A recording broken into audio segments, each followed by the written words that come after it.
തീരദേശ റെയിൽപാതയുടെ സ്ഥലമേറ്റെടുപ്പുമായി ബന്ധപ്പെട്ട് ഉയർന്നു വന്നിട്ടുള്ള ആശങ്കകൾ പരിഹരിക്കണമെന്ന് അഡ്വക്കേറ്റ് AM ആരിഫ് MP ആവശ്യപ്പെട്ടു. റെയിൽവേ റവന്യൂ അധികാരികളുടെ സംയുക്ത യോഗം വിളിച്ചുകൂട്ടി സ്ഥലമേറ്റെടുപ്പുമായി ബന്ധപ്പെട്ട് ഉയർന്നു വന്നിട്ടുള്ള ആശങ്കകൾ പരിഹരിച്ച് സ്ഥലമേറ്റെടുപ്പ് വേഗത്തിലാക്കണമെന്ന് ആലപ്പുഴ ജില്ലാ കളക്ടർക്ക് അയച്ച കത്തിൽ MP ആവശ്യപ്പെട്ടു.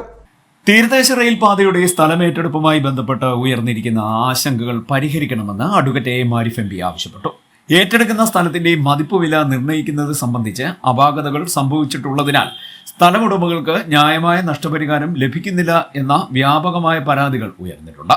ഒപ്പം തന്നെ റെയിൽവേ സ്ഥലം ഏറ്റെടുത്തതിന് ശേഷം ചെറിയ തുണ്ടുഭൂമി മാത്രം അവശേഷിക്കുന്ന ഉടമകൾക്ക് അതുകൊണ്ട് യാതൊരു പ്രയോജനവുമില്ലാത്ത അവസ്ഥയുമുണ്ട്. ഇത്തരം സ്ഥലങ്ങളിൽ അവശേഷിക്കുന്ന തുണ്ടുഭൂമി കൂടി ന്യായവില നൽകി റെയിൽവേ ഏറ്റെടുക്കണമെന്നാണ് സ്ഥലമുടമകളുടെ ആവശ്യം.